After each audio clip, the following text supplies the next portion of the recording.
There's no logical reason to drink alcohol. It's literally a poison. People sedate with porn, they sedate with sports, they sedate with fitness, they sedate with their business. There's lots of different reasons why people sedate, but alcohol can be that form. And I heard from God, and he said, look, you've denied me your entire life. You've thought that I left you. You thought that I was not with you. I always have been here. It seems like everyone that's been through the most adversity are the ones that are qualified to help save the others. I want to be the person that had the grit to make the change, to be the example, to be the light. So many people struggle with imposter syndrome, right? Well, I'm not qualified to do that, or I can't be a coach because I don't have this, that. Welcome back to the Create with Kate podcast. I have an incredible guest in the virtual studio today. He is a transformational coach, business coach, and he works with a lot of doctors, a lot of different entrepreneurs. And what he is doing is just truly incredible. He's also a Christian. He is a husband. He's a father.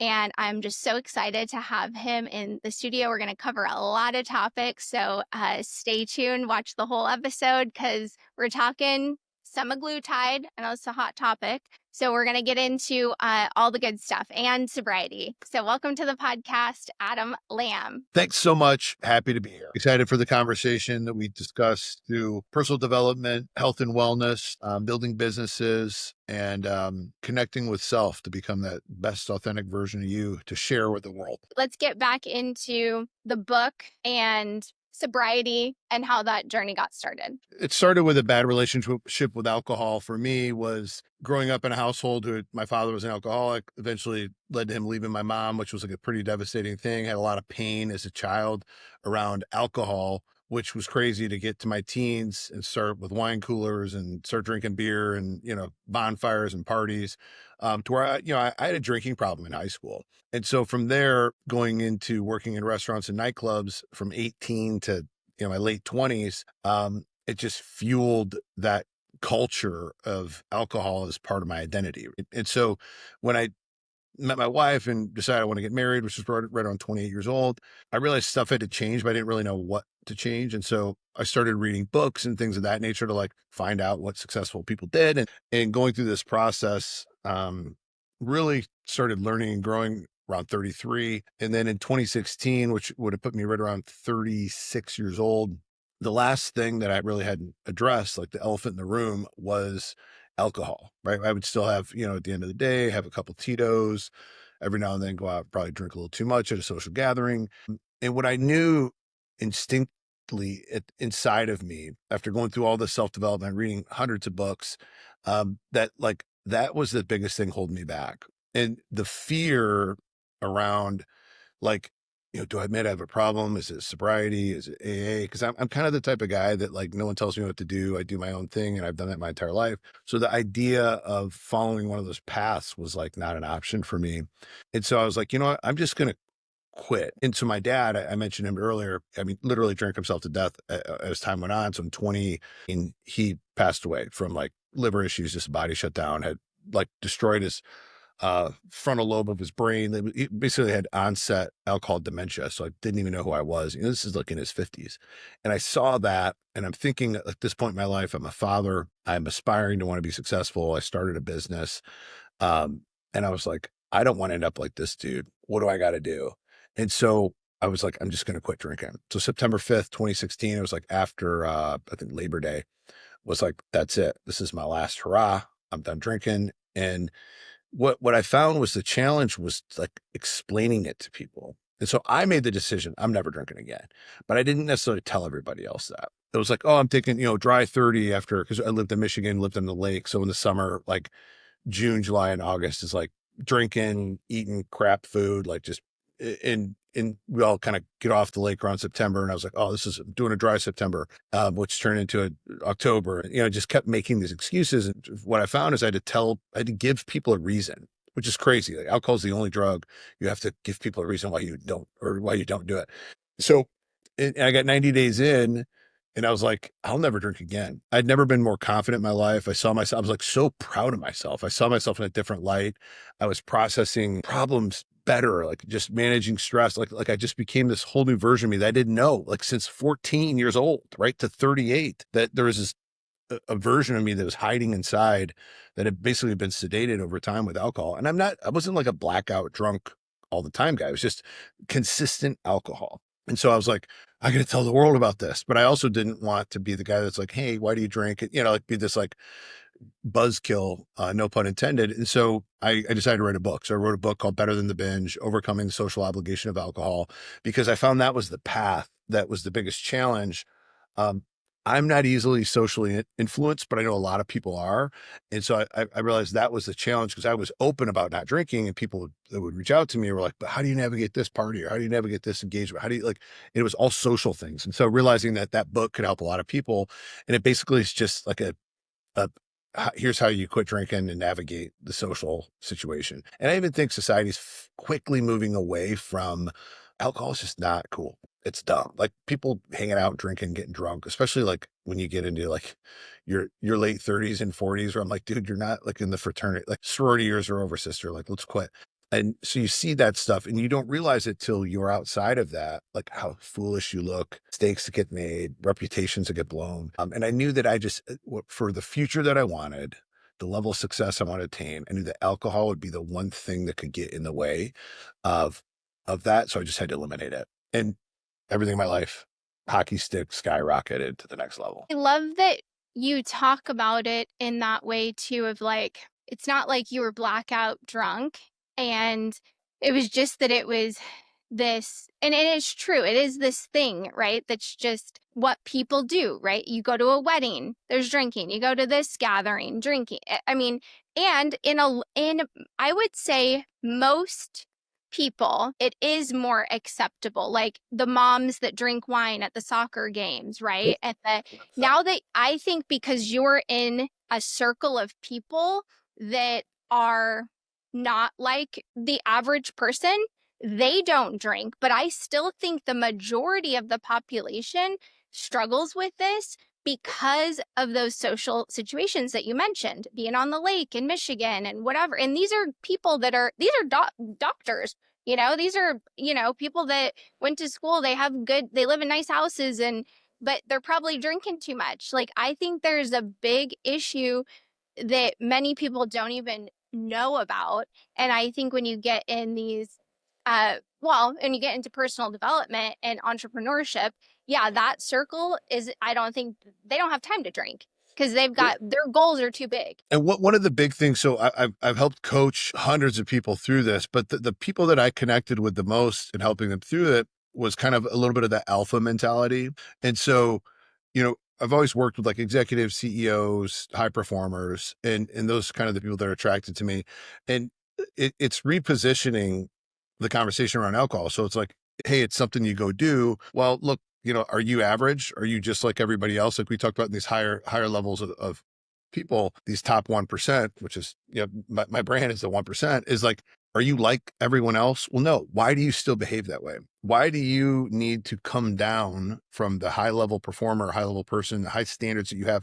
Why do you have to come down to the norms of society and have a drink in your hand? Think of how much stronger you are to be the guy in the room that's like, no, I don't drink, dude. And so it took a while for me to connect with that, but then it became like a flex, right? And so to where needing to have a drink just to feel like socially accepted is a weakness. And so a lot of people would feel uncomfortable with me saying that. But the alpha people are like, well, yeah, I see. Right. I'm like, there's just certain things you wouldn't do in life because everyone else is doing it. You'd be like, that's dumb. That's not who I am. It's not my standard. But it seems like this topic of alcohol ends up being where we just make exceptions and excuses to like, oh, I guess I'll have a glass of wine. Everybody's doing it. Right. And so when you're like, no, I don't drink, right there, and realizing that the level of discomfort around everybody else is actually greater than yours. Because when you're the guy, especially if you have your stuff together, right? You show up like, I got hot wife, I'm fit, life is going pretty well, like things like checking all the boxes. And I'm the one that doesn't drink, and realizing that those other people like really, hey, that might be an edge. That might be my secret sauce from a decision standpoint in my life that some of these people could have if they chose to make that decision, right? So there's a difference in it versus like, oh, being from a weakness or a victim situation. I position it from a place of power, and not everybody loves that. Powerful people growth minded people, successful people, that top 1% are like, oh yeah, that's me. Well, I'm never drinking again now. And so it's easy for me to help convert a lot of those guys that struggled with it because they needed to see it different. I completely agree with that. And I think it shows discipline, because if you don't have discipline, then I don't think you're a high level top, 1%. Yeah. But when I stopped drinking, I experienced the same things that you're talking about. When I said, no, I don't drink anymore, the questions I would get, well, like, you're never going to drink again? And I'm like, yeah, I really see no benefit in drinking. It does nothing for me. It makes me look older. I'm heavier, right? You're not as you don't have as much energy, so I have no reason to drink. But they felt uncomfortable because they wanted me to participate with them. And that was one thing I noticed, is like that conversation, it wasn't just, oh, okay, you don't drink, fine. It was always, they had additional questions and they wanted you to participate with them. So then ultimately what ends up happening is you kind of just end up with new friends. Yeah. I mean, it's like if I'm going out with a bunch of guys and all those guys want to cheat on their wives, I don't cheat on my wife. So it's like, it's not like someone's like, dude, well, come on, man. We're all going to go hook up with these girls. You're not like, no one would have that argument. You're just like, no, I don't do this. And what you're doing really is you're cheating on yourself, right? Like when people ask me about it, which is, it's rare anymore. But when someone's like, oh, you don't drink, how come? I ask them, do you want the short answer or the long answer? And if they ask for the short answer, I'm like, yeah, I just decided it didn't fit my life. But the long answer, those some of the things we're talking about and explaining, like when you just break it down, there's no logical reason to drink alcohol. It's literally a poison. And not only is it a poison, it's poisoning your brain enough to change the perceived reality. That is a freaking lie. And it's like, would you hang out with a friend that constantly lied? Everything they told you was a lie. Hey, what are you doing? Everything they said, when you knew everything they said was a lie, you wouldn't spend time with that person. But that is who you're inviting into your life when you consume alcohol. Even if it's like, well, just a glass of wine, whatever. Because there's also another step of that about sedation and being a crutch of sedation for us to listen. People sedate with porn, they sedate with sports, they sedate with fitness, they sedate with their business. There's lots of different reasons why people sedate. And so, but alcohol can be that form where it's that one little go-to thing to like, take the edge off. And, at the end of the day, if you want an edge, you can't take the edge off. You can find a way to take the edge off in something that's more productive. Listen to a podcast, read a book, like go to the gym, go for a run. There's other ways to manage that. And what it does typically, most people have a, a bad relationship with alcohol is what they're really doing is they're shutting off their problem solving ability to just like, hey, I just don't want to deal with it. I just want to relax. I just want to come down from my day. And what happens is it's so much harder to get ahead because you're always turning that off. And I didn't realize that till I was 90 days in and I was like solving problems like crazy, seeing the way, having visions, executing things at such a rapid pace I'd never had before in my life. And I realized that the dumbing down of my brain of having a drink, every other day or every day, was causing that. That's so good. I like that you said you don't want to take the edge off, because that is what people say. In fact, that's what my ex-husband would say. Well, I want it, I need it to take the edge off. And that'll be forever imprinted in my mind, because, that was such a sad ending to a family. But I want to talk about the spiritual development too, because were you already like a strong believer, or did that come after you stopped drinking? Yeah, great question. It came after. And that was the part, it was like kind of all part of God's plan. I was not a Christian. I knew nothing about Christianity. I had an opinion that Christians are like fake, weak, hiding and lying behind their Bible, which I think still a lot of them are. But I had an experience with Christ that happened a year after I quit drinking, and my brain would have never been. Here's the other part: when you eliminate alcohol, and I don't look if you have a drink once a week, I'm talking zero. That you have this self awareness that grows, and if you've been drinking your whole life, imagine that you've been numbing a part of your spirit your whole life. And when that numbing goes away, what you start feeling again, and what you start, and I say again, really for maybe the first time, right? Is there's just, it's like my soul was opened. I didn't know what that meant, but I have the book right here. Actually, a woman gave me this book this Jesus Calling book. And I was like, oh, that's nice. And I'd recently moved to Texas. I'm from Michigan, not very Christian down here. There's a church everywhere. Hey, have a blessed day. It's a different environment. So it's more conducive for a Christian environment. And this woman at the gym gave me this book, coincidentally, because I gave her my book because she was struggling with some alcohol. Gave her the book. A month later, she gave me this book. She's like, your book changed my life. I quit drinking. My marriage is back in place, like all this kind of stuff. So it's like, it's funny how these things work. And it's all God. And she gave me this Jesus Calling book. I was like, oh, that's nice. But it was around Christmas time, 2017, and we just moved to Texas, and my wife and I was like, maybe we should go to church. Like, my daughter has no clue why we celebrate Christmas. My son's like, was it like a baby Jesus or something? But like, and I wasn't qualified to teach. I knew nothing. I never read the Bible before. And so my heart was open to, like, out of, pride or ego a little bit, because I didn't want my kids to look stupid. I also didn't want to look stupid because it's more of a Christian environment here in Texas than it was in Michigan. And so I was open to it. And then this woman gives me this book, and she's like, hey, I see you in my church. I see you speaking in my church and changing lives. And I'm like, this lady must have hit her head. I've been to church like 10 times or 3 times in like 10 years for like 2 weddings and a funeral. So whatever. It was like a Thursday. I went home. I threw this on my desk. And that Friday morning, I went in and I opened the book today. I was like, I'll check it out. It's motivational. It must be nice. And I heard from God. And he said, look, you've denied me your entire life. You've thought that I left you. You thought that I was not with you. I always have been here. And this is like it was a crazy experience I've never had before in my life. I'm not like an audible, but I heard it, right? In my spirit, I heard it. And I was like scared. And he just showed me through these like memories of something you might think of, like when someone dies, of like all these memories I went through of like, I should be dead, divorced, in prison, like all these things for my entire life. He took me back to the 7-year-old me standing in our house when I found out dad's leaving, we're losing the house. And I thought in that moment, it took me at that moment that I thought, oh, God must have just skipped over me, right? Like, okay, you, not you, you. And I thought that was it. He's like, in this moment, you thought I forgot you. And from this moment, you began to rebel. I never left you. Anyway, it brings me to tears almost. I've told the story 100 times, but it allowed me to see he'd been with me the whole time. It wrecked me. I was like, and I look at the book, look, it says Jesus. If it would have said God or Buddha, I had no relationship to any religion, right? Which was hilarious when I started going, they're like, what church you go to? I'm like, I don't know. They put their hands up and sing, and people say some stuff in a weird language. I went to Assemblies of God Church, which was like the roller coaster of Christianity with people singing and yelling and hands in the air. I didn't know any different. I was like, this is fun. I didn't know Catholicism. I didn't know Methodist or Baptist. I didn't know any religion. Here's the craziest part about this story. So that was a Friday morning. The whole day I was like, what just happened? It was the craziest thing. I didn't know what I was committing to, but I'm like, yeah, I'm in, right? He's like, you in? I'm like, I'm in.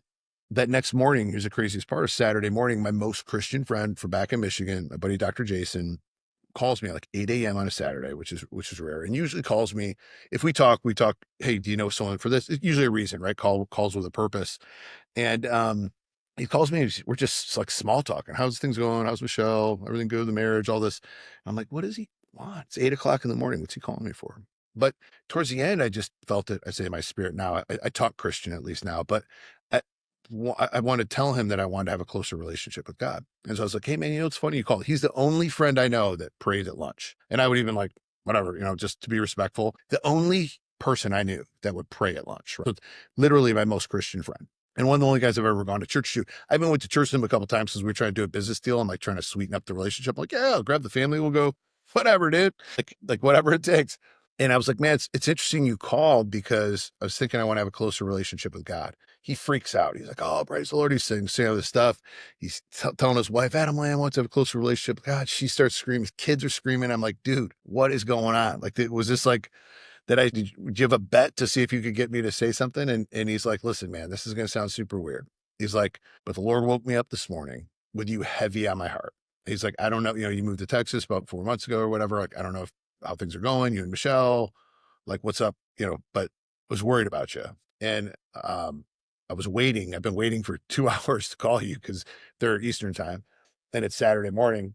And he's like, God has a message for you. And I was like, okay. Like after what happened the day before, I'm like, all right, whatever. He said, don't worry about the rules. Worry about the relationship. He said, I've known you your whole life. You're not a rules guy. He's like, but I've never met anyone that builds relationships like you do. And he said, get to know Jesus like you would want to learn who the new CEO is or who you want to do a business deal with. He's like, get to know him like that. Right. And I'm like, made sense. The book said Jesus. Okay. I didn't know anything about Jesus or Christianity. Right. All this experience was like just so childlike. Right. And so I was like, all right, I'll get a Bible. Started reading Matthew, Mark, Luke, John. And that's, and seeing it, receiving it from a different place. I didn't grow up in church. I didn't have a container for it. It was wide open. I had a preconceived notion of Christians, but that's just people, right? There's some stupid people, some great people, some bad people, some good people, whatever.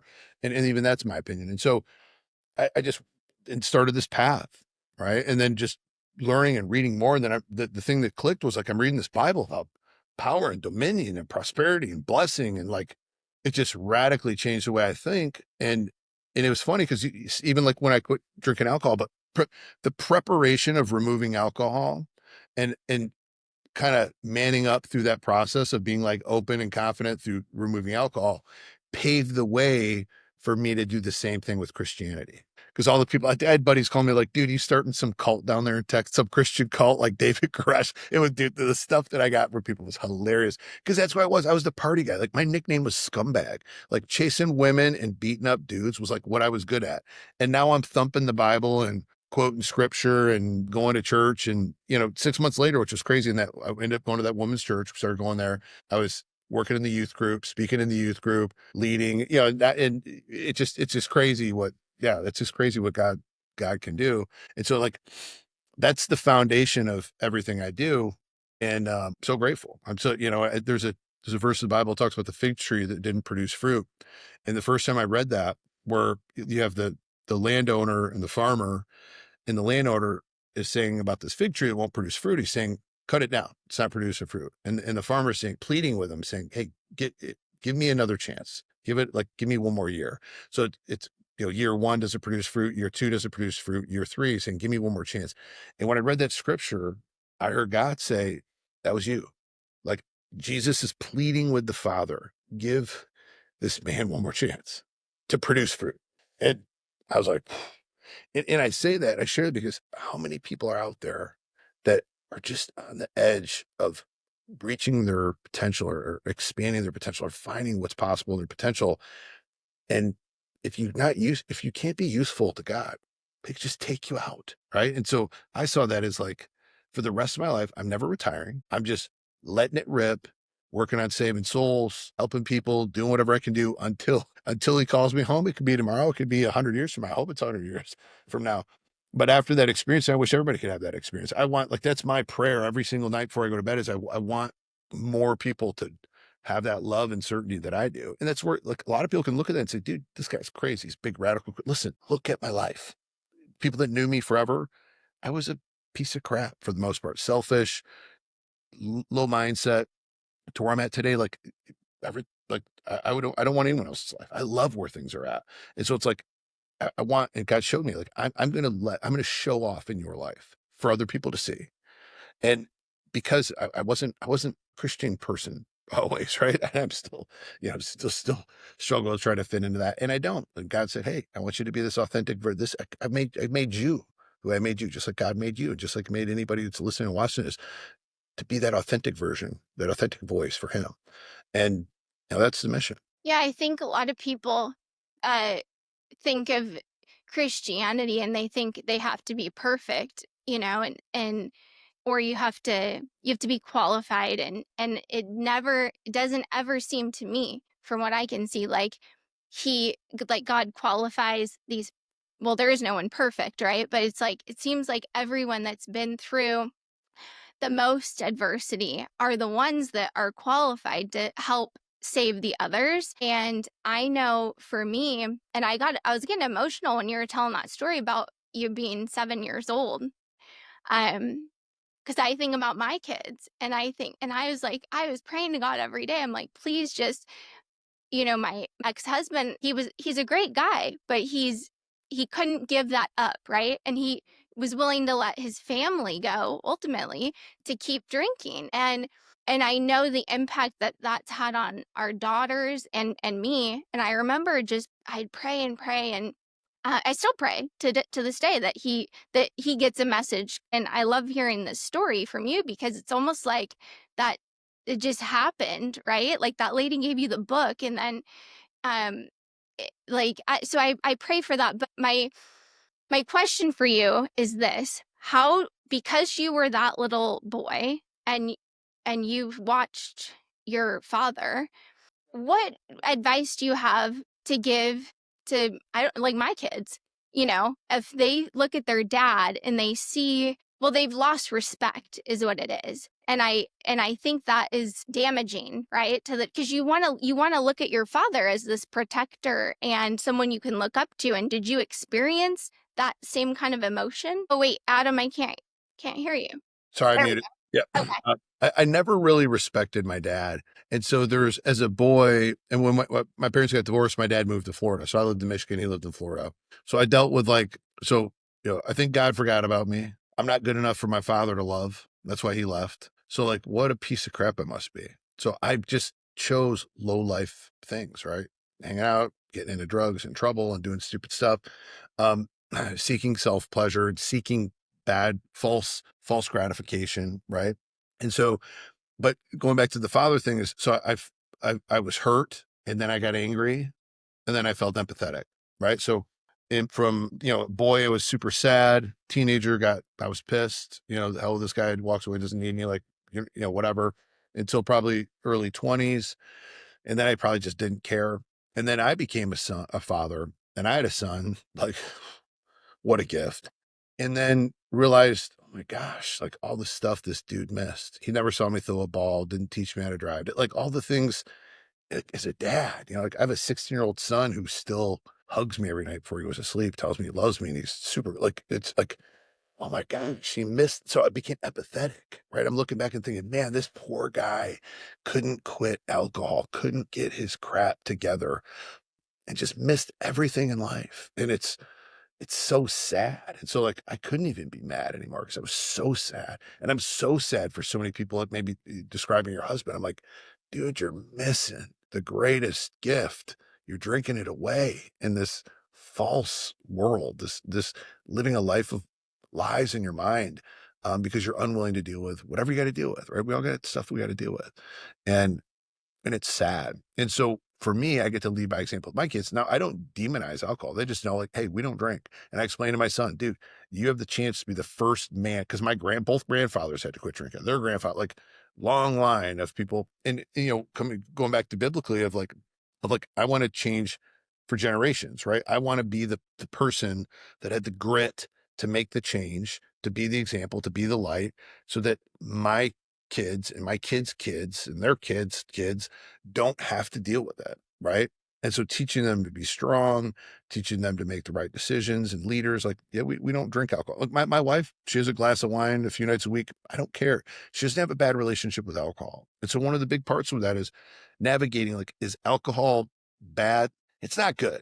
But do I have a bad relationship with alcohol or not? Right. And so I usually walk people down that process. Look, if you ever drink to intoxication, you might have a bad relationship with alcohol. If you regularly drink to intoxication, meaning like you couldn't pass a breathalyzer, like once a month, if there's a 1 day a month you couldn't pass a breathalyzer, you have a bad relationship with alcohol, period. If my wife's like a one and done glass of wine gal, and whatever, it's her thing. It doesn't, would I support if she's like, hey, I want to quit drinking? I'm going to quit. I'm never going to drink. Cool. But I don't care either way.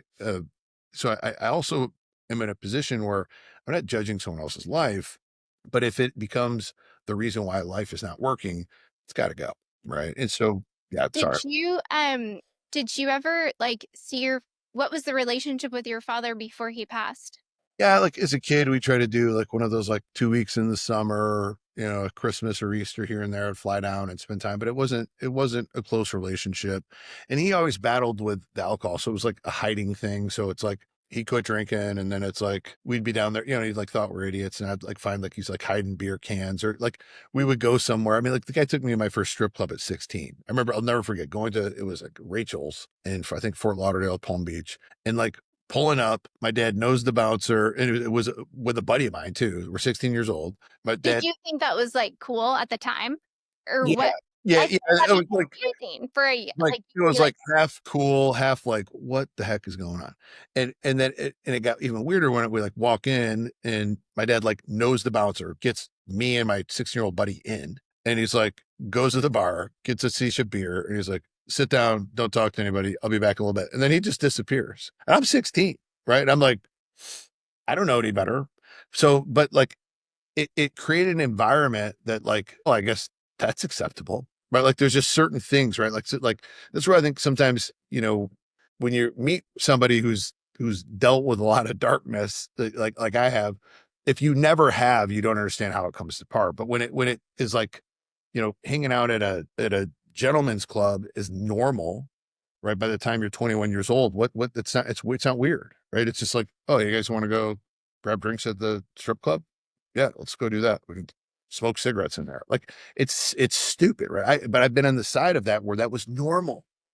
Where going to church would have been bonkers. Where church is normal, you wouldn't catch me dead in a strip club, right? So there's that change can happen. And so I think, but I look back and I just think there's just stuff that, yeah, there's zero positive uh, role model from a male standpoint. It was all negative. Even men are outside of that. Did you have siblings? Yeah, I had a younger brother. Coincidentally, he quit drinking about a year and a half after I did. So Wow, he's got that's like a sobriety amazing. podcast. He He does? does, yeah, he does like a NA beer like grading system. He's got a bunch of stuff in that. Yeah, That's so he amazing. does. You'll have to share his info with me. I'd love to check that out. Yeah, and it's funny just that him and I are totally different, like politically different, spiritually different, like everything different. It's very unique. He's very like really into music and stuff like that. But yeah, so my brother, he ended up struggling with alcohol. So like I started drinking early, and he used to like want to tell on me and all that kind of stuff, which created a gap in our relationship because he was like the rat. And then he went on. I But remember. you were probably his role model if the dad wasn't around. Yeah, and I never saw that till I was later. Like my brother just wanted to hang out, but he was just kind of like whiny, right? And I it just like I'm a very alpha, he's a more beta, and so like I was into sports and working out and like getting in fights and picking up girls, and he wanted to play video games and like magic cards and like dress up as toys, right? We were He's just an artist. yeah, Yeah. very much so. And but then like think his senior year, he went on spring break, and that was the first time he like drank, right? And then it started his journey with alcohol. And so after I quit, he didn't quit because I didn't, he made his decision. But I'll never forget a concert him and I went to one time, and I had quit drinking. He had not, and we went to go see a concert, and I saw it. I was like, dude, he's like drunk, like stumbly, wall sliding. And I had plenty of times I was there, but seeing it when it's your brother and you've already made the decision to change, that worried me. And so I'm glad. So yeah, like so he doesn't drink. He quit drinking a long time ago, and right after I did. So that's something we have in common. He has a podcast. I have a podcast. And like he's a therapist. I'm a coach. Like we have these commonalities, are just different frames. It's interesting. That's amazing. So tell me, let's transition a little bit here. I know you're a coach for doctors, but tell me about the how you got there, because that's not where like tell me the career history and then how you got to where you are today with what you currently do. And you mute too, real quick. I'm sorry. It's a wild story. I've always been into health and wellness, and loved, learning about nutrition and food. When I was young, and this could have been alcohol related too, but I had low testosterone in my early 20s. And I was trying to find somebody to help this. I researched it, learned a ton about it, read tons of books, all these kind of things, but I couldn't find a doctor that knew about it. And so I started on this path, finally found some doctors that were pretty knowledgeable in hormone optimization, realizing that it was likely that I used to race BMX bikes as a kid. And like I said, got in lots of fights. So either brain issue or testicular issue that led to having low testosterone in my early 20s. And I got on testosterone therapy. I've been on testosterone for 20 years, going on that path and learning that, realizing there was like a flex in that for me, as I realized that doctors don't know this stuff. And that but I was consuming and learning information and reading research and data, understood it, and I loved it, that I was teaching doctors. I was teaching, in these like big CEOs, celebrities, they wanted my advice on how to optimize their health and their hormones and things like that. And so in 2012, I launched the nationwide telemedicine company, did the research, read all the DEA rules. How do you do it? What do you got to do it? Everybody's like, telemedicine, that's crazy. Why don't you open a brick and mortar thing? But I had people that I wanted to work with. I was doing like online coaching before anyone was. I had these like, successful guys and a ton of celebrities that, would have like flip phone and like take a picture of a menu and text me, hey, what do I eat? And I had no organization, I had no business experience, I had no formal healthcare training or anything like that. But I was just driven by a mission to serve these folks, and I had a way to do it. So I built this concierge telemedicine company, and then just grew and scaled that. Um, and then like COVID hit. And when COVID hit, I think I had 150 doctors that were clients of mine at the time. And a lot of them were calling me. They're like, dude, you're the telemedicine guy. I've been doing it for 10 years. And we're like, how do I see my patients? My office is closed, especially if they're in some of these woke states, they're shut down for a long time. So I'm helping them. How do they reach their patients? How do they make money? And a lot of them totally reframed the way they did business. Right. So then I started consulting. And then in 2021, Tony Robbins, we kind of ran in the same circle, reached out and asked me to help him launch Life Force. So I partners with Tony. I was like a day one, came in there to help him launch Life Force. So I'm a shareholder in that. And then more recently, on the bigger side of things, there's a company called LifeMD, publicly traded company. So they brought me on board and as an advisor to help them scale their GLP-1 offering and to launch their men's wellness platform. And then there's dozens of other companies in between that. So that's like the business side. So I own about 6 or 7 companies. And I should know exactly, but I think it's 7. Last time I looked, it's 7 companies in the healthcare space. We do everything from, a telehealth company, hormones, peptides, stem cell, wound care. I have a consulting company. So we have different things that do that. And then the other vertical that I spend time in is I coach doctors or healthcare entrepreneurs. And a lot of times it's Christian entrepreneurs, like they're Christians or business owners. They can't go to their pastor. They want a faith-based guy that they can like chop things up biblically, but also like have the edge that I have, of just, shooting them straight, but also have the business experience to help them navigate those things. So in that, my passion's in coaching. So it's helping, it's more of a transformational coaching, and I help on the business side to help scale their business. But what I'm more focused on is how I help transform the man or woman that I'm working with to become the version of themselves they need to really go where they want to go and ultimately contribute more to society. Of that, what an exceptional story. Okay, what I find fascinating about you is so many people struggle with imposter syndrome, right?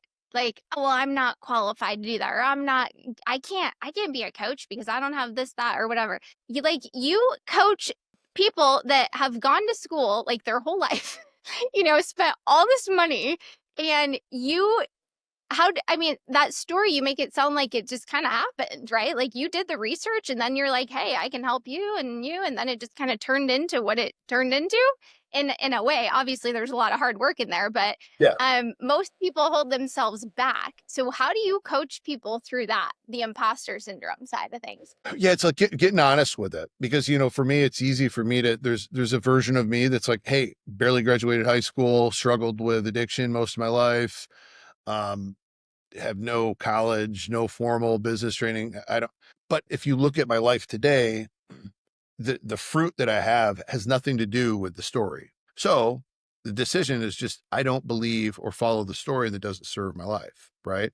And so, yeah, I had to work like, 2012 was a long time ago. So like 15 years I've been in this space, having to learn, figure it out, get my teeth kicked in and had to do a lot for a lot of people to help build these relationships that I'm in today, where weekly people are pitching me to be part of their company, offering me shares, like amazing opportunity. I'm not looking for it, but it's like building that brand of my personal brand for myself.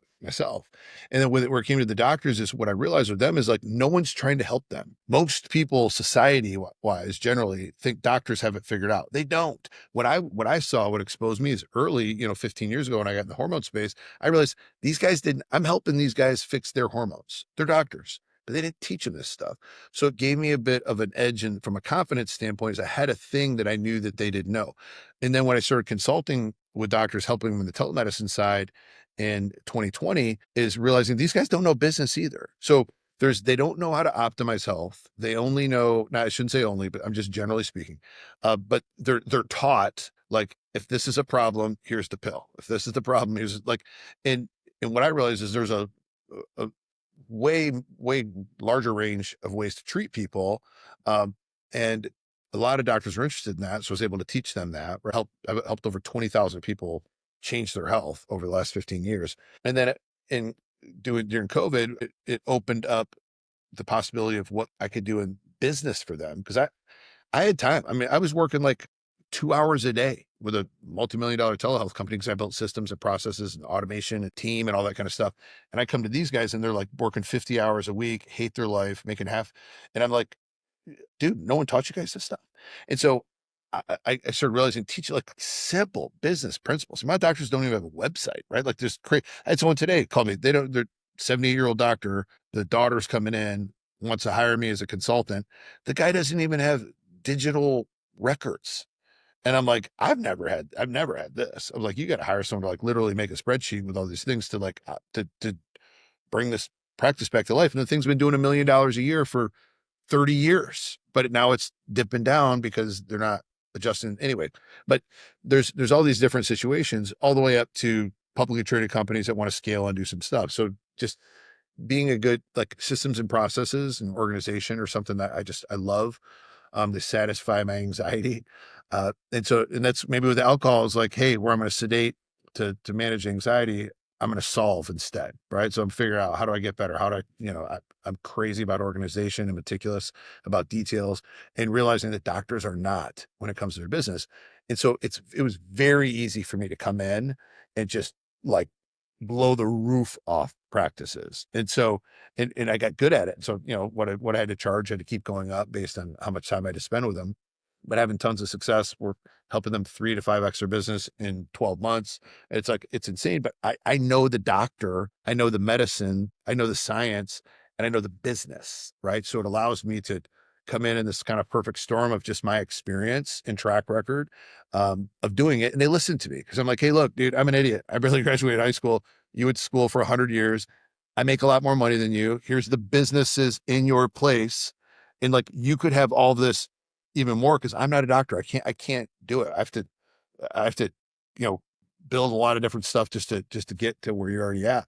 And so it kind of helps me pass the sniff test with them, with not being a doctor, but still understanding I know how to relate and I can help them build something. Yeah, it's incredible. Do you know Bill Hauser? I don't know. I'd have to see him maybe. So I'll have to send you his info and Instagram. He's very well connected. You probably have passed each other at some point. But he does kind of what you do for lawyers, Yeah. right? Like, and he didn't, I don't think he went to college either. I think he like found a book. I think it was Think and Grow Rich or something. Then he went down this personal development journey. And then here, all of a sudden, now he's teaching lawyers how to do the same thing that you're doing, like, 10x their business. And I think they do like some crazy 30 million a year or something. It's insane now. But yeah, I gotta connect you with him. This is getting loud again. Let me mark this clip. Okay, let me ask you another question. Then if we need to adjust the audio here, we can. How do we work, or how does someone work with you now today? And what does that offer look like? Yeah. So typically today, either someone comes in through the coaching vertical or the consulting vertical, and the consulting vertical can vary. That's usually either they want to give me, advisory shares in a company, or they want to hire my team to like build something for them. And it's usually in the healthcare space.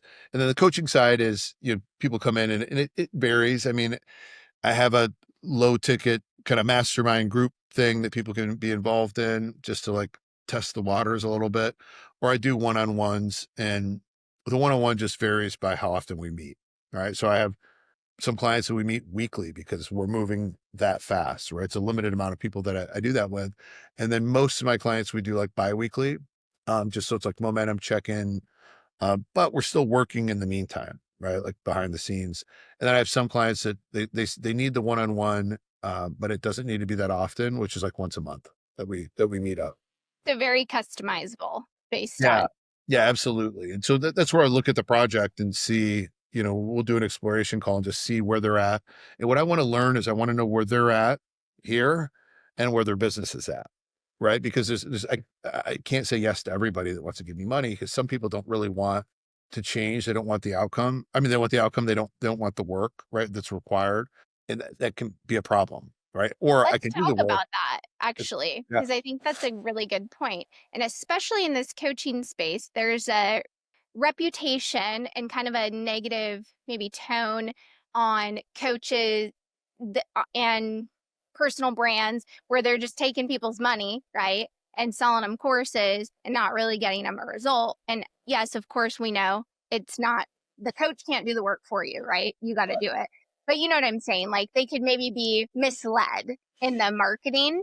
And so for you to say, look, I'm not going to take everyone's money because I'm in the business of getting people results, which means I have to have someone on the other end that's willing to take action. How are you able to determine that on a, sales exploration call? Yeah, I mean, to be honest, like I'm just trained, like I'm a BS detector, and I know the right questions to ask to just dive into somebody to see how serious they are, see where they're at, look back at their story. We can usually figure that out within the first 30 minutes of a exploration call. And that's where I can kind of make that decision, and the decision of what's required. You know what I mean? I pursue that. I know that the value I can give, and I also kind of tailor that a little bit. Like, look, if you're making $1 million a year and you want to get to 4 million, the opportunity for me to help you scale is better than, you're just getting off the ground, right? If you're just getting off the ground, you spending 100 grand a year with me would be stupid. Ethically, it doesn't like, I wouldn't be doing the right thing. Right. So I think also putting the client in the right position to win, but also having to respect my time, right? My time is super valuable. It's the most valuable thing I have. And, but if I know that I can't help them get an ROI and working with me substantially, like a 10x ROI, it's hard to make that decision. Or if I look at their track record and, I've had doctors, and at one time, this guy recently was just like, I don't have the time. And I'm like, well, tell me about the hours you work. The guy works like 20 hours and he was like getting a pedicure while he was talking to me on the Zoom. That's why I couldn't be on his camera. I'm like, bro, you have time. You're just lazy. Wow. And if me telling you you're lazy doesn't work for the relationship, this ain't going to work. I'm a tough love guy. And those are my people too. And that's why my content, I also, that's part of it is I want to attract the people that are like, I want you. I don't want some happy, clappy, fake guy. I want the guy that's going to punch me in the throat when I need it, that comes from a place of love, but also has the track record to prove like, hey, I know what I'm talking about because I've done this 100 times. Right. And so finding the right fit is important, but I am in the process. I have a few courses, but creating some coursework that's just like, hey, lower cost stuff, pay the money to take the course. If you do the work, like if you do this, follow the stuff, you're going to win. If you don't follow it, whatever, you wasted your money. Yeah, I think having like almost a prerequisite for working with you one-on-one. I could see a lot of coaches going that direction now. Like even if they have the money, right? Like even if the money isn't an issue, it's like prove to me that you are going to take action because that's the only way we're going to win. So here, you do this part, and then if you get that complete, then we can discuss working together or something. Because I mean, I just see, of course, there's going to be people that are just going to take people's money regardless, but I see a lot of people that are wanting to do the right thing. And look, that's a reflection of you, right? And your brand too, the results of the people that work with you, especially one-on-one. So going back to the personal brand and the content, your content's great. I love it. But was it always easy for you to be so authentic online? No, there was, especially becoming a Christian. And so I went from this kind of, how I explain it is I was kind of like this savage man, this, not a great guy that I would look up to today, but I would understand the pain and their focus, um, to going into this Christian world where everybody's happy clappy and, like pretty fake for the most part. And then trying to find the space in the middle, which was the authentic version of me, that's like Christ-like, but also David-like, and and realizing like that's the voice God is giving me the gift of because it's going to resonate with those guys that are trapped in either one of those to come to the center to kind of reconnect with the soul. And so it took me a long time to do that, even being around, having a coach myself, right? Who's like, man, there's another level to you that you're like, you know, spending too much time here in my talking and speaking versus coming down into my soul and in my heart. And it's just, it's a change that we all, but it takes reps, right? And it does take somebody to say like, I joke with my wife with like, she has like the corporate version of her. And then I have like the wife that doesn't care what anyone thinks. And I can tell when like we go on vacation, like the corporate person dies and like I get full, doesn't care, like full raw version of my wife. And then it's like we get back and like she's like back in the corporate spot. And it's just I'm like, like we don't work together. I'm not your coworker. There's no HR. You don't have to talk, but we can, because we can be conditioned for these different versions of ourselves based on our environment. And so I made the decision like a year ago where I was just like, I'm never trying to fit in anywhere. I'm just going to be me. It's so much easier. It's so freeing. Um, and yeah, just, I believe God blesses that. And it's just so easy to just be you. What has that done for your business since you've done that in the last Like, year? yeah, like I described, when you're speaking from the heart and the soul, you're going to connect with other people's hearts and souls. Some people are going to be like, I hate that guy. Cool. Some people are going to go, I love that person. I want to meet them. I want to do business with them. I like it becomes almost supernatural. And so I would rather have those supernatural magnetic relationships of great people that have aligned goals and standards and visions, and um versus trying to please other people, right? Like the politician, I call it the politician version of us. And it helps business. I get the right people I want. The people I don't want, they can look me up and be like, "Ooh, not my guy." Yeah, I love it. And it's so true. This is why you have to, it's so critical to be authentic and to be from the heart, right? Well, they go together, but which Andy Elliott does this beautifully. I love Andy. I love his whole team and the culture. How did you get connected with Andy? Yeah, I met Andy through a guy that worked for him, and Andy was interested. We met at a party, and he had a question about stem cells. He wanted to get stem cells done. He's very open with this, so I can share it. You want to get stem cells done? I was like, okay, cool. Let me get my guy. And I have a stem cell company. We operate nationwide. We can bring a provider to their work or house. Right. And so we had a conversation, but what was interesting is staying in shape. Andy's obviously big on fitness. Right. So when I got introduced, he's like, hey, it's my buddy Adam. He knows a ton of stuff about health and hormones and stem cells and all that stuff. And Andy's response was, I can tell he's jacked. Right. So it's like, what people forget, that the value of the physical container we show up in. Like, I already passed the Andy Elliott sniff test, right? And then when I got a chance to speak, because here's the deal: if I was fat and out of shape and frumpy and my clothes, like whatever, it doesn't matter the magic I was speaking. The message is not going to be heard, because the whole time he's going, how's this guy know so much about health and wellness, but looks like that? Which a lot of doctors struggle with. So part of getting them, I want to get them in great health and shape. And so Andy's like, yeah, I'd like to get this stem cell thing. Cool. I'll get it set up, have someone. And he was blown away by our service. And he's like, dude, I want to like promote this. Like, and then we started going into the blood work and stuff. I'll actually be on his podcast, I think on the 20, I don't know, last Monday in April, I'll be out there recording again. And he was, with the blood work. And also I take care of like his whole team's health, blood work, a lot of their clients, all that stuff with one of my companies. Because we have a really nice high touch point, deep dive, and like everybody on our team cares, right? Similar to his culture, not as good as his culture. He's built the best culture I've ever seen in any business, but something to strive for. And that's where I think there was a lot of alignment. So where he's like, cool, you're my health guy, my team and a lot of the clients that they have resonate with that. And we know each other personally. And he knows, like, I live my life authentically, transparently, and openly, right? I don't have a side chick. I don't have some closet habit. There's not a bottle of booze in my drawer. Like, you know what I mean? There isn't a version of me that isn't wide open right out there. So I Yeah, think, you have a very similar vibe to him. Yeah, yeah, I think that makes at that sense. level, like a guy like Andy and some of those people, like when you found that authentic version of yourself, you can sniff out fake people versus authentic people.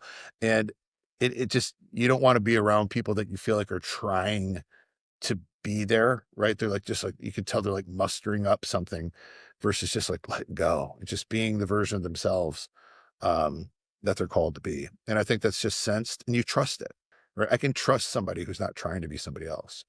Yeah, I think you can feel that type of energy for sure. It's not even so much the words, right? Like they matter, but it's like a feeling. And maybe that's even, well, not maybe. I think when you're closer to God and that relationship is strengthened, you have that level of discernment that you otherwise wouldn't have. So, 100%. okay, my last question here, because I want to be respectful of your time. These shots that I see on the stories, right? What Explain what all of these are to me. What ones? What? I don't know, I just see the needles and then Oh, you yeah. post them, and I'm like, "Wait, what is this?" Yeah. So usually what I do post is like different peptides. And so, I've been in the hormone optimization space, the peptide. I mean, I was been in the peptide space since before anyone knew what a peptide was. Even the GLP-1, like the weight loss injection. Yeah, let's talk about that too while you're at it. The Yeah, I GLP-1. mean, we ran a study. We had over 1,000 people on weight loss management with the GLP-1s, knowing that the FDA had a decision they were making to open it up for weight loss before they did. So we're just, I've always been like the tip of the spear focused person of where's the ball rolling, and that's where I'm going to start. And so I'm very, very bullish in that space. So it's almost just around awareness. Like today I got blood work done, so I'll post a thing like I get my blood work done every 90 days at least.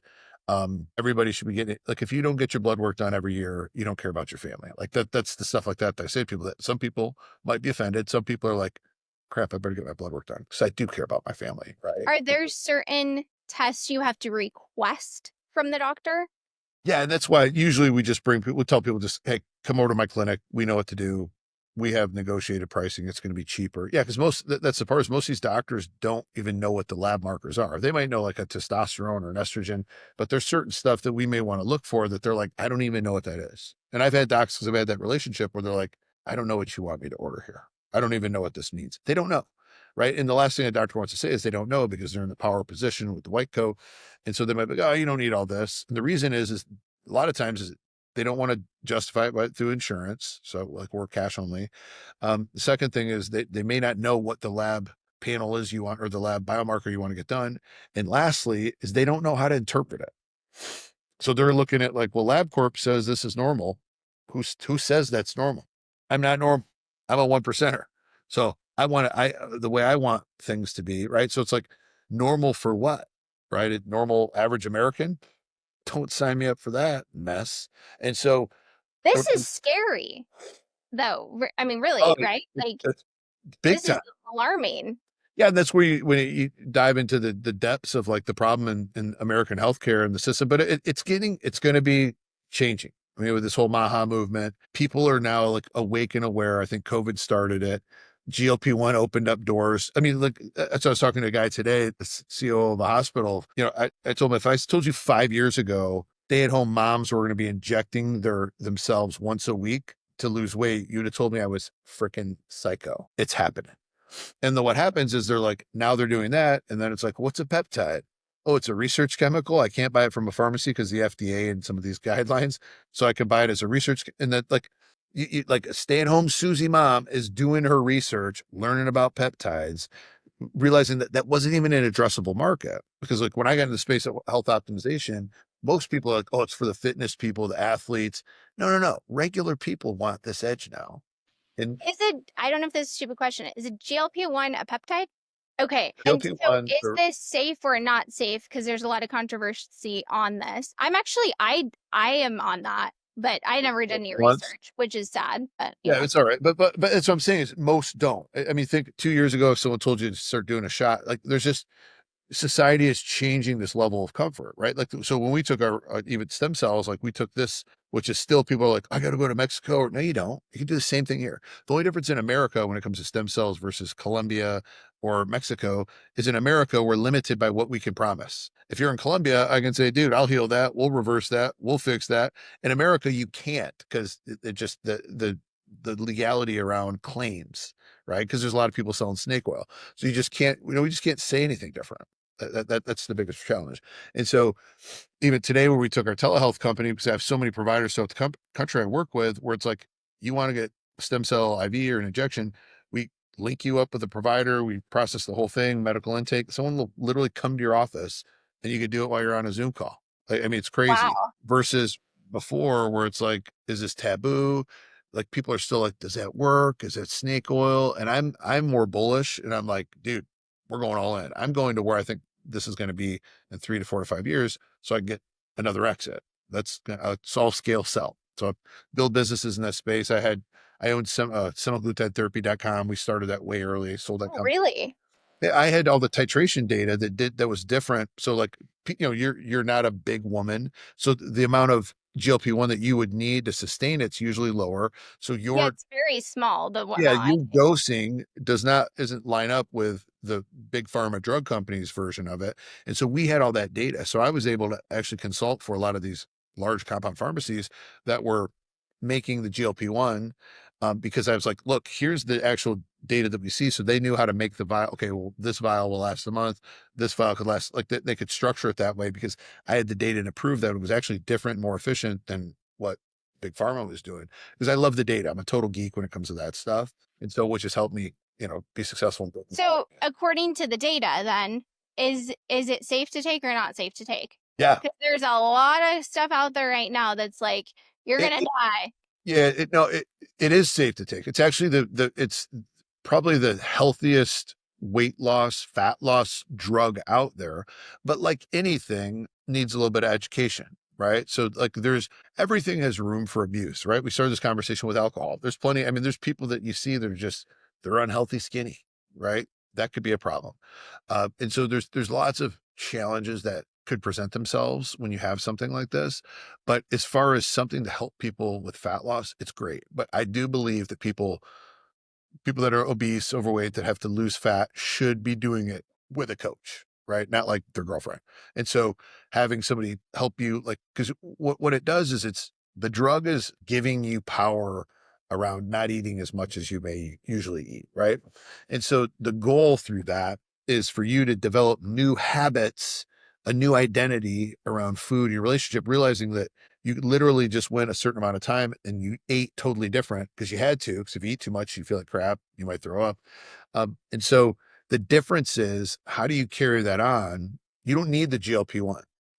You just need the habits. So being on the GLP-1 to create the habits, or just get some, if you're a 200-pound, 5'5" woman and you get on GLP-1 and you go down to 150, like you're going to feel good. You get confidence back. You're like, holy cow, things are working. You don't need the GLP-1. You just need to do what you did in the GLP-1.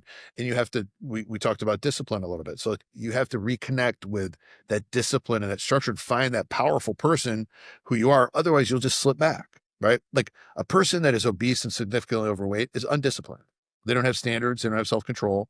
And so that has to be fixed. It could be the same thing about alcohol, right? So it's like, been there and done it. My mom has always struggled with her weight. So I've seen the pain and the problems with it. And the reality is you just have to become more disciplined. All the GLP-1 does is it chemically allows you to just make the discipline easier, but you must reprocess those habits in your brain in life. Does it help with if say you drink too much? Because I don't drink, right? But like I've heard some things about I read somewhere about if you are on the GLP-1, it might reduce the alcohol consumption, or does that not, is it just make you less hungry so you maybe don't consume as much alcohol? I don't know. Yeah, it could help. It does have some, I forget the term, but it can help with some curb like cravings from like the addiction kind of receptor Okay. from a dopamine standpoint. And so yeah, like it can help people stop smoking. It can help people stop eating food, obviously, right? It can help people with not drinking as much. Anything that might be an, an anxious or satisfying, gratifying habit, right? Porn. I've read stuff where it's like got guys to stop looking at pornography. Like who would have thought? But it can help that process. People quit smoking weed, doing it.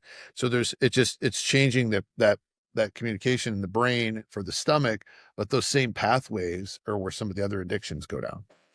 Yeah, it's really fascinating.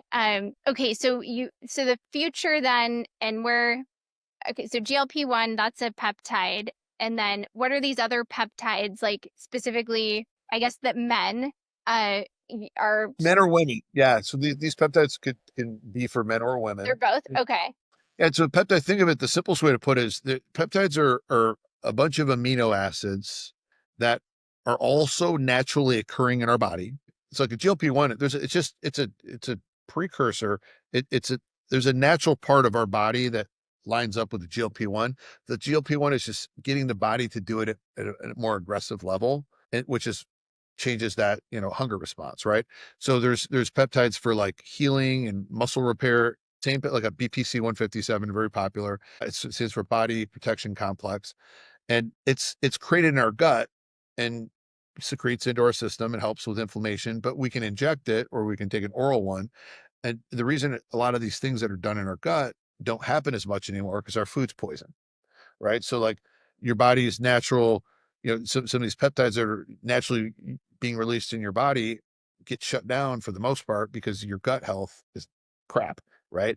And so we can put these peptides into our body to help our body stimulate more of this that we want to happen. So there's peptides for growth hormone, longevity. I mean, there's peptides. I have a foam GHKC1 you can put in your hair, helps stimulate collagen and follicle. You can put it on your face. Yeah, there's peptides. And the thing is, the difference between a peptide and a pharmaceutical drug is a pharmaceutical drug has like easiest way to describe it is like unnatural ingredients that your body is unfamiliar with and doesn't really know what to do with. Where a peptide, just about everything in that peptide is normal and natural to the body. So the body uses it properly and it doesn't have, there isn't like waste left over from it, right? It's not a foreign drug like most pharmaceuticals can be.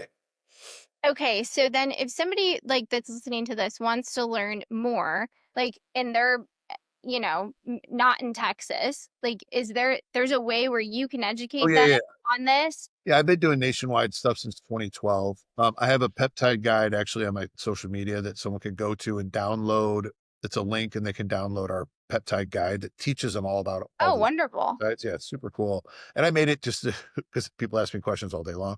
So it's easier to go, hey, go download the guide, read it. Well, yeah, because there's so many. I mean, like right now, my brain is, I'm thinking of all kinds of things. So Yeah, yeah, I'm gonna have to that's go a whole download nother that. podcast. Yeah, there's tons and there's always new ones coming out. Like I even have I have this new one here sitting on my desk that I don't know if you can see it. It's SL I still don't have my glasses on. I think it's SUPLL3 it's something, but people are calling this peptide exercise in a bottle. So it's like it it boosts your cardiovascular health. It like basically gets your body to do what it does from like a jog. Wow. Crazy. Okay. Yeah, And this one, what is it called again? I can see. Let me grab my glasses. And how old are you now, Adam? I'm 45. Okay, It's 45. me too. And so, I do cold plunge pretty regularly. I do sauna almost every day. And there's another thing to consider. You asked me with my age, and I'm kind of going to brag for a second here. Is I'm 45, but there's what we can measure our biological age. So like a mitochondria, DNA, genetic level, and my biological age is 28. My chronological age is 45, but if you looked at my DNA and did a sample and they ran it, said, how old is this man? That they would guess I was 28 years old. And so we do a lot of that with a lot of the clients I work with that want to reverse that genetic biologic age. You can't change the clock, right? But you can reverse your biological age. And so doing a lot of these peptides helps do that. And it's lifestyle too, right? But I shared you at the beginning of the podcast, like, yeah, I was at drinking, smoking, partying, eating garbage food most of my 20s. I liked working out, but I ran hard. So I had to reverse that. I had to reverse a lot of things in my life to get my biological age to go backwards. Yeah, because there was a lot of damage there. So, okay, final question, and then I'll let you go. What do people when you do these labs, right? What do you find is the most common issue in the lab work? I mean, for guys, it's low testosterone, definitely low testosterone. One of some issues that are common are like, we don't, most people are told that they have like bad cholesterol, don't actually have bad cholesterol. And cholesterol is a super important thing. So I think that's like a mainstream Yeah, thing. I think Gary Brecka just said that. I Yeah, was at his yeah, conference, and he said he's that got same he has thing. great content on that. Yeah, it's like cholesterol. There's people that sometimes they're trying to eat too clean, and that's bad, or they're whatever their cholesterol's a little on the higher based on the lab marker from American Society of Medicine, who's funded by big pharma. Like, I mean, when you see how the information came in, it's goofy, right? It's like if you don't have to go down a rabbit hole too far. You can like look in and you can see, oh, these people pay for this study, these people publish it, this becomes the gospel, and now everybody follows it. It's insane. And so I've been the opposite, right? I've always been like, I haven't drank tap water in 20 years. Like I've always been like the weirdo. But it's funny seeing some of that stuff come to fruition of being true, you know, and I've just stayed stayed the course with my belief system on a lot of that stuff, which has now led me to be in a position to be considered an expert and have a lot of opportunity to do that and help other people. But I think for men that feel low testosterone, way more than, I'm 45, guys that are 30 are feeling their testosterone where mine might be at 45 untreated because of all the things, all the food, all the detergents and all the environmental stuff that we're consuming is just weakening male puberty and female puberty, or enhancing female puberty. And so where you have a guy whose puberty peak, let's say, 30 years ago, 40 years ago, like a 8 or 900 testosterone, they might hit a 450, but the decline starts at the same time, right? So that guy at 30 feels like someone my age would be feel like at 50, just because of exposure to so much crap in our food and environment. What about women? Do they need testosterone therapy too? Yeah, absolutely. I mean, reviewing blood work is super important to see what's needed. But yeah, most women do, depending on age. And birth control is probably the worst thing for women. You think about birth control, think about you know menstrual cycle and some of the things that you use for that. And like when you read into some of the chemicals, you think of like for years, right? Like potentially decades of unawarely treating your reproductive system a certain way and then wondering why you have a certain result, right? And so yeah, I think women, it's a super underserved community too, as far as health and hormone optimization, but it needs to be done. Most women, especially that like postmenopausal, like after 50, like testosterone's what sustains your body, right? So think of it as like men and women, we both need estrogen and testosterone, just different levels because we're different sexes. But for a woman who's no longer in childbearing years, having, you know, optimal testosterone is what's going to retain muscle and bone health and all of those kind of things. She also does want estrogen too, right? We don't want no estrogen, but you also can't have, 30-year-old healthy making baby estrogen, which is what a lot of menopause is women having these crazy spikes in their estrogen where their body's like, no, no, we're not having more babies. So it causes this internal disruption, which expresses itself in mood swings and hot sweats. But most women that have those kind of, or they're just like crazy before their period or something like that, they're usually just really high estrogen producers, like during the cycle. And so we can do cycle mapping and certain things like that. I got Wow. a guy, I have a doctor will be on my podcast soon. He's a naturopath. It specializes in women with hormones. He's got studies where he can tell you based on your cycle which day you should like try to PR at the gym because he knows when your testosterone is going to be the highest based on your cycle. It does really cool. Next, way beyond what I've done, next level stuff. He'll be on my podcast actually pretty soon.